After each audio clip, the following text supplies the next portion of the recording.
What's up guys, welcome back to my channel. I hope you're having a lovely day today and I hope it gets even better from watching this video. Today we're chatting all about how to stop bedrotting, stop this lazy spiral or lazy habits and get into your productive, motivated, organized era that's actually gonna stick around for the long haul. People assume I'm like type A to my core, but let me tell you, I was a disorganized mess, okay? I had no idea what was going on.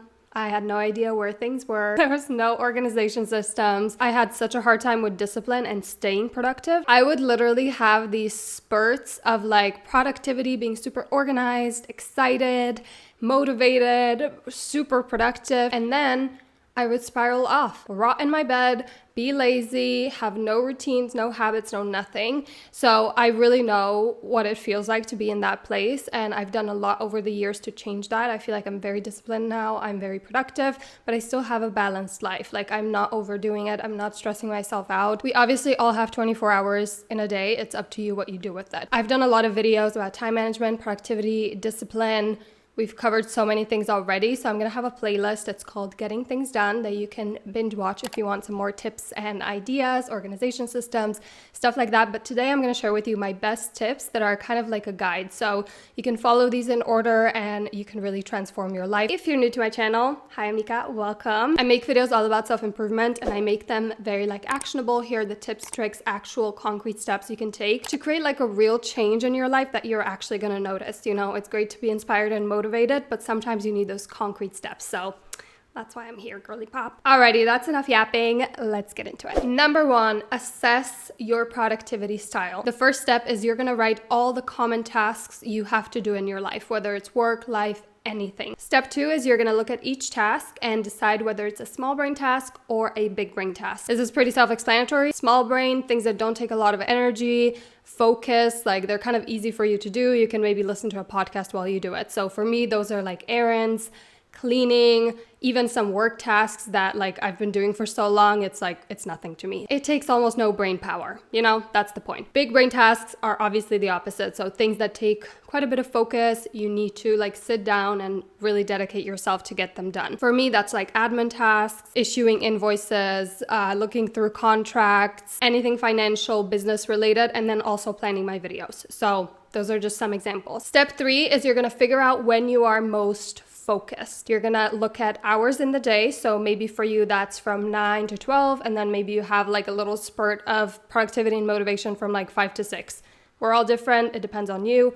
I'm the most productive at the beginning of the day. And then also look at the days of the week. For me, I'm the most productive Mondays and Tuesdays, for example, and then it kind of drops a little bit and maybe goes a bit up the end of the week. So again, it depends on you. The whole point of this is that you can obviously schedule your big brain tasks during the days and the hours when you are most focused and most productive, and then your small brain tasks when your energy kind of drops, your focus drops, and that way you can really take advantage of your time and get actually more done and be less stressed because you have a plan that actually works for you, because you're working with your own natural rhythms and brain power. One of the things about me that I will keep doing until the end of time is save time on tasks that literally an app can do. Because why would I waste my time when I don't have to? That way I can actually get more done without jeopardizing my free time, but also all the things in my life that are super fulfilling that I want to be doing that are not work related. There's obviously so many amazing tools and apps you can find that help you with the type of work that you do. One of the best places to get my favorite apps for Mac and iPhone users is Set app. They have hundreds of apps that help you solve your daily tasks and keep you productive and organized. And the amazing part is that it's all in one really convenient subscription, and they're actually sponsoring this video. Some of my favorite apps I get with the setup subscription and that I use all the time is Focus. You can set your focus and break times, and you can also block specific websites, so social media, for example, so you're not getting distracted all the time. I also really love Awesome Habits. It helps you to set and then track your habits, which obviously helps you to achieve your goals and everything you want to do. Note Plan is a game changer for me because I am a very cluttered note taker. Like I'm all over the place. There's no organization. So this tool literally organizes my notes for me. Setup is amazing because you don't have to waste your time searching for the right tools. They've handpicked hundreds of quality apps. Plus they also have an app guide section where you can get very clear instructions of how to use the apps. And obviously because it's all in one subscription, it's much more affordable, but also it's so easy to manage. I personally hate when I have so many subscriptions. I like forget about them. It's hard to manage them.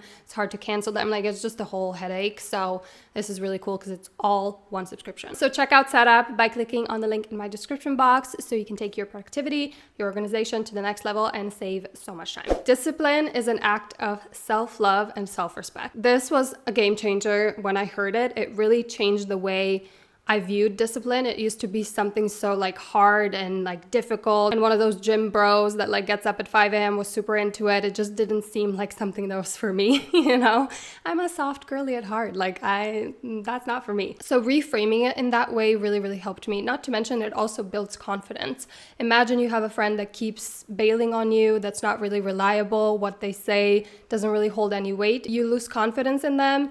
You stop respecting them as much because you feel like they don't respect you and your time, and therefore your relationship is probably going to deteriorate. I'm sure other people have let you down, maybe continuously, maybe a lot in your entire life. So you have to show yourself a different way. You need to literally show yourself that you're worthy of showing up for. You know, it's worth it to show up for you. And that way you also create a new standard of how you want to be treated. It literally trickles down to everything. So stick to your words, stick to the things you say you will do.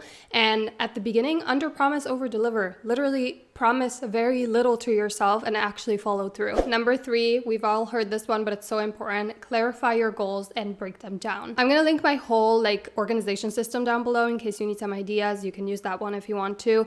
I break down the way I set my goals, the way I break them down and track them. That system literally changed my life. I now set goals at the beginning of the year and I actually stick to them. And I get the vast majority of them done, if not all of them. And that did not used to be the case, okay? I would write so many goals at the beginning of the year and then 3 weeks down the line, I would literally forget about them. So this is how you change this, okay?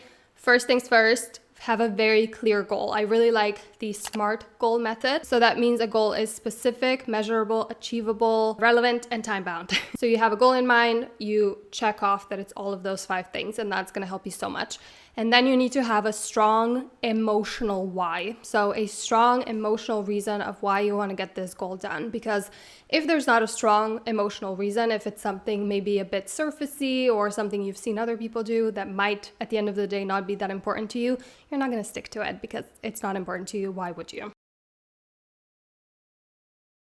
And also, very important, should have mentioned this before, keep it small. Literally, if you are not good at sticking to things right now, pick literally up to 3 goals. Keep it so incredibly minimal. I know it's so exciting to like add so many things and try to change your entire life in a day, but that is not sustainable. It's not gonna happen, okay? I'm gonna be honest with you, that is not gonna happen. So start insanely small, even if it's literally 1 goal. Perfect. And when you get that done, you build that trust and that confidence in yourself, and that's gonna take you so much further than literally writing out 10 billion goals and then getting none of them done. That is gonna diminish your trust and confidence. So please, for the love of God, start small. Number 4, change your identity. We as people act in alignment with who we believe we are. And right now, let's say you want to start working out and be really fit. And if you constantly tell yourself, I hate working out, I'm so bad at it, I never stick to it, that's not going to be very helpful. Even if you don't believe in like positive affirmations and all of that, it's still like not a good energy, not a good vibe to bring into doing something new. You know what I mean? Like imagine you step into a relationship with someone and they have that view of your relationship. I don't think this is gonna work actually. Most relationships fail within the first 2 years or whatever. So maybe we have that time, but I don't know.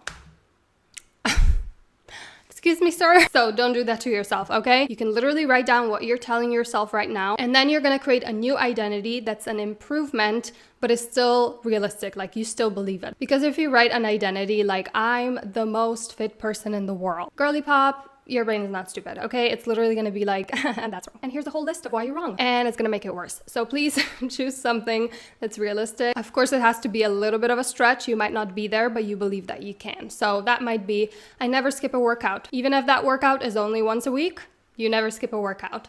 That's a good one to start with, for example. Another helpful thing is to let your environment reflect this new identity. So if you're someone who never skips a workout, maybe you have a yoga mat out all the time, or you have a section of your closet that's very visible where you have all of your workout clothes. We're doing the opposite of out of sight, out of mind. Another really helpful thing is to literally overflood your social media with content like this. So maybe that would be a bunch of gym girlies or yoga girlies or whatever. It has to be something that makes you feel good though. So if it makes you feel bad and like a failure, no.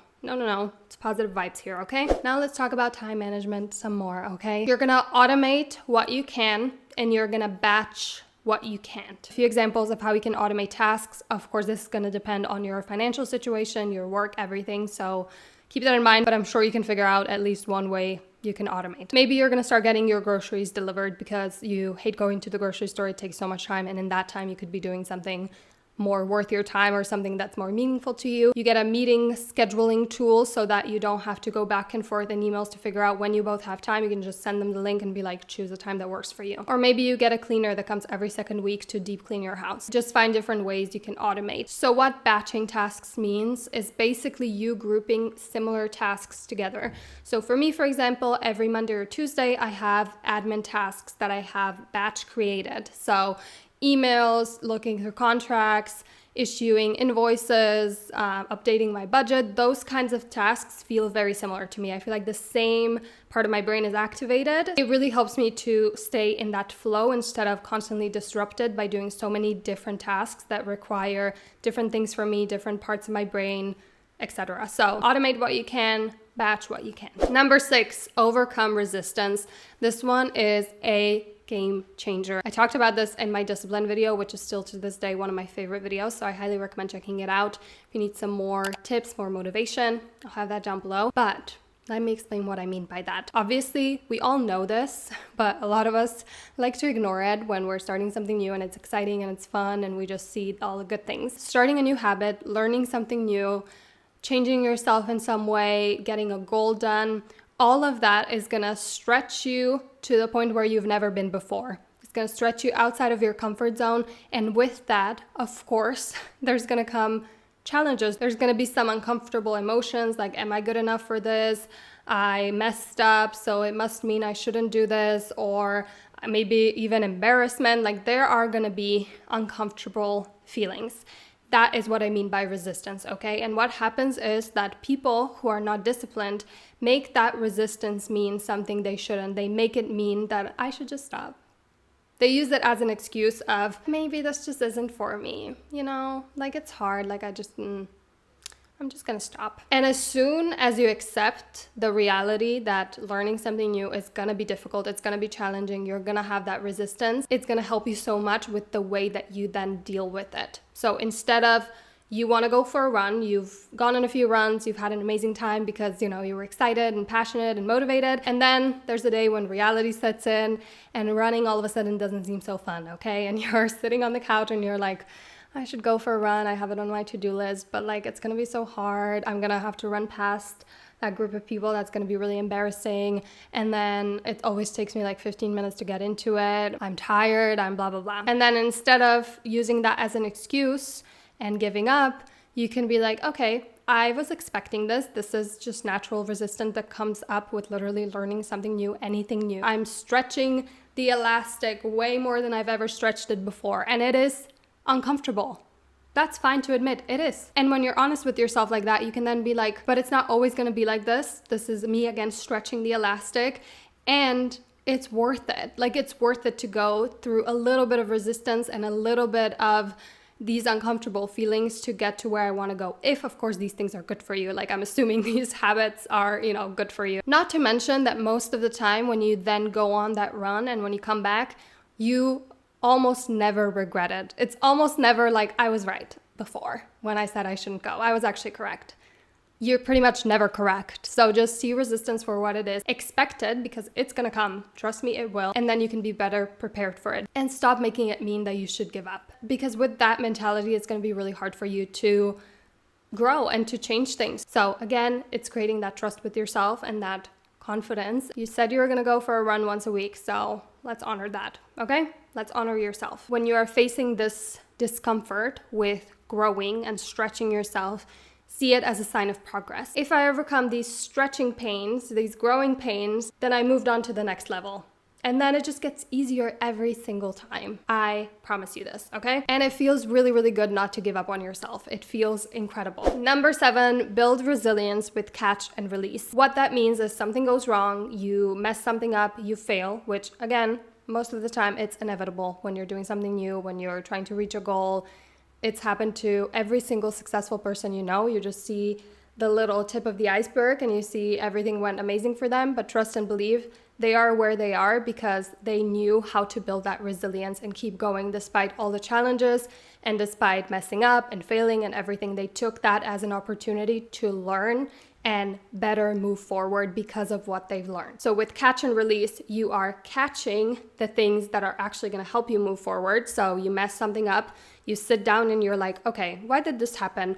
What misstep did I take? What did I not know previously that I know now that made me make this mistake? And how can I avoid it in the future? You catch what you need to move forward in a better way, and then you release all the dwelling and all the self-loathing, questioning if you're good enough and like, oh, but I failed. Everyone does. Literally every single person does. Do you know how many things I've tried in my life that I failed at?